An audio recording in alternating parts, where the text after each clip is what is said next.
Sure. And they might as well go ahead and start leaking to their friends in the media. They're trying to trade for LeBron and Steph as well.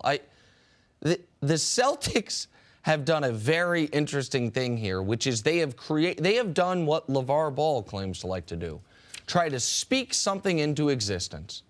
Anthony Davis has not been on the trade block for 1 minute of his NBA career. And Anthony Davis will not be on the trade block unless and until he goes to New Orleans and says, you have to trade me. I know he gets overlooked now because we're thinking about Giannis and Embiid and Karl Anthony Towns.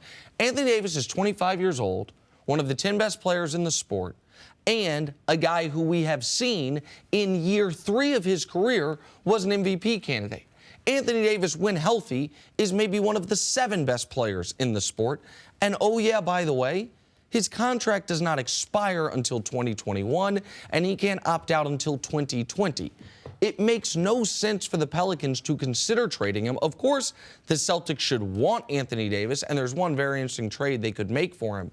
But New Orleans is not getting rid of their franchise, especially when Boogie, they don't know what his status is after this year.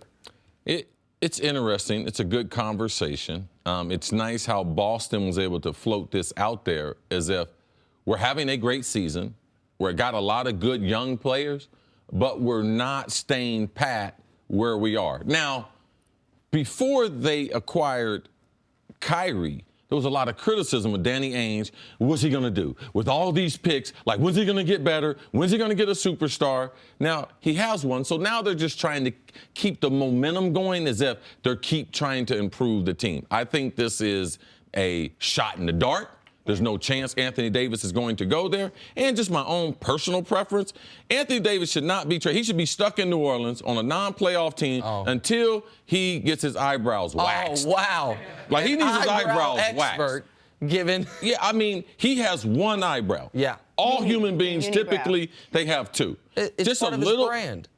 There is no brand with a unibrow. You think he's making money on that? Yeah, it's like a logo. Okay, how much money is he making on that? More than he'd be making if he had regular eyebrows. People. Okay, how much money do you think he's making? Because he's making over $20 million. How much money is he making on some brand? Okay, well. No, seriously. I don't know. You're the one said it was a brand. Right, it is. It is. I think it's. He is. Cece, okay, we can. You know what's a brand when you stink. Okay? When you have body odor, that's a brand, all right? Okay. That's something you can do about. European Wax Center. I was just going to say that. I was like, I'll take him to European Wax Center. I got a few extra swipes. Hold on, I got the eyebrow, got the ear, got the nose. Okay. Cece, that's good. Let me just float a trade, though, for you real quick. If Anthony Davis were to say, you know what? I've let Danny Ainge and his media minions get in my ear. I do want to go to Boston. We've seen the Celtics be very cold and calculated with their trades, right? We saw what they did with Isaiah Thomas. Well, let me ask you this. You've been most impressed by Brown and Tatum, right? Yes. They play forward. Yes. The best trade asset as an established player the Celtics have right now is Gordon Hayward. Gordon Hayward does not have a no-trade clause. Gordon Hayward's salary matches up, and with Brown and Tatum playing as well as they are, it is a redundancy to a degree. That's the one thing I'd be interested in. If Boston called up and said, listen, we didn't show loyalty to Isaiah. Gordon just got here. We know he signed with us. But Gordon Hayward and that Lakers pick we have, if the Pelicans were wanting to trade Anthony Davis, it'd be cold if the only minutes Gordon Hayward ever plays with the Celtics, he breaks his leg. But that trade works somewhat works from a basketball standpoint and definitely works from a salary cap standpoint. I didn't know your thoughts. Zero chance of that happen. There's zero Danny Ainge trades away Gordon Hayward. And who would take him? So you're in New Orleans. You would trade the unibrow for Gordon Hayward just shattered his leg. No, listen, I said I wouldn't trade Anthony Davis. But as far as, you don't think Gordon Hayward right now has real trade value because of the broken leg? Who would take him, though? Well, I mean, we've seen. No. Who would take him? Oh, I think knowing that you got those 2 young forwards, what kind of deal are you going to get for Gordon Hayward now? Oh, I think the vast majority of teams in the league, Gordon Hayward were on the market, would want to get him. We've seen guys come back from that broken leg. No. We saw one person, Paul George, come back from a dislocation. How good is Paul George right now? He was just as good post-injury as pre-injury. 2 years afterwards, not post-injury, Nick. All right? It was 2 years, a year and a half, full speed. Sure, but it didn't change. Do you think Gordon Hayward has 2 years to spare? Because that's what he had a total dislocation. Right. All right? And he's not going to be healthy 100% for a year and a half. Where are you going with that? Who wants that? Okay, oh, I think I'd rather have a unibrow myself. Okay. Just yes or no. Do you think Anthony Davis would want to play in Boston? He said he wants to win. So he said he wants to win. So there's something. Yeah, but there's a difference between saying, there are some other places I could win more easily, and forcing your way out of a place. Anthony Davis said the players that are in the playoffs get covered and there's more visibility. That's what he said. Right. All right? Now, that's the only thing that he's ever said. So they're not making the playoffs there. So why else would he be mentioning this? All right, well, we mentioned Paul George. I think it was William Shakespeare who said, expectation is the root of all heartache. And nobody is feeling more heartache in the NBA right now than the OKC Thunder. Expectations were sky high coming into the season, but at 15-15, 7th in the West, it seems Shakespeare was right. Is it time for a trade? Russell Westbrook's not going anywhere. No one's going to want Carmelo. So that leaves one Paul George, who can walk at the end of the season. CC, good idea or bad idea to trade Paul George? Well, you got to think about it. I mean, the experiment right now, if we were to say, okay, all data's in, all right, pass or fail, the general manager there, Sam Presti, one of the most respected in the league, he would have to say, this is not my best trade that I've ever made. Now, he's made some great moves as general manager, and there's not too many people more well-respected. But you got, after the trade deadline, when he walks, you get nothing for him. So what have you done? The young promising guard, Oladipo, who you traded away, is lighting it up with the Pacers. And then now you're getting ready to lose Paul George to somewhere else. You have to think about trading him. Like, what?